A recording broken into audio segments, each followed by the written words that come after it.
Now I have to talk to you about CNN. Its primetime ratings dipped below 500,000 viewers, with less than 100,000 of those coming from the 25 to 54-year-old demographic. Now the numbers are, of course, a troubling sign for the network. Hilary, are you surprised? Why are the ratings just tanking?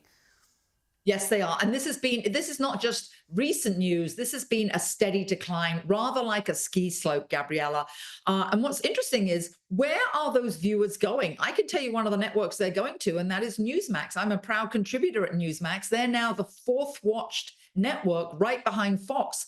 And I would say that I know definitely the 8 p.m. hour, 9 p.m. hour, Rob Finnerty and Rob Schmidt have definitely exceeded the CNN ratings. Now to the other part of your question, which is why, when you watch a network that is consistently wrong, you can't really believe what they're saying. So why would you continue to watch somewhere where the predictions are wrong and the opinions are wrong? And what's very sad, actually, I don't think Ted Turner ever set out to have a left-wing propaganda network. He did set out and was the first innovator, actually, for 24-hour news. I personally find it sad. I would like to just see news, and you don't have that anymore, certainly not from CNN. Yeah, too many lies have been spun, as you say. Opinions are so off and really not connecting with the average American, in my opinion. And I think as well, many people are tuning into digital programs. Many are getting their news on X, and they're happily switching off from CNN. Now, I have to talk to you about what's going on in Canada. Canadians are heading to the polls. It appears that the Liberals are poised to win their fourth consecutive term in office.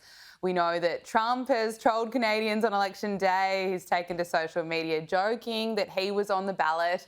Calm down, everyone, it is a joke. And repeating his call for Canada to become the 51st US state. Now, it appears that former central bank governor Mark Carney will be the winner. We'll wait to see. Hilary, what's your assessment of Canadians just getting another Justin Trudeau with him? Well, that is really how it looks. Mark Carney, certainly as the head of the Bank of England, was actually no great force in terms of economic change nor prosperity. So I actually think this is rather sad for Canadians. The definite that has come out of this is the Canadian national spirit. There's actually been quite a few commercials with their elbows in the air referring to the hockey move that the Canadian ice hockey successful players have used. It's been a rallying cry for Canadians to rally behind him, since he's obviously the opposing political view for President Trump, and because many Canadians have been rallied with this thought of not wanting to become the 51st state. I do actually think it's a great pity, because I think most Canadians would be certainly more prosperous if they were part of the US. And also, one of the things President Trump has said is that the Canadians, they don't provide for their own national security. I don't think many people realize this. Americans, the American taxpayer, provides for Canadian security. So I think the Canadians need to step up for a lot. But yes, you're right. The election results are looking like it will be Mark Carney. And this is a drastic change from as recently as December, when they were polling at about 11%. They went into this election tied with Pierre Poilievre, the more populist conservative candidate. Of course, it's a parliamentary system. There are 343 seats at stake.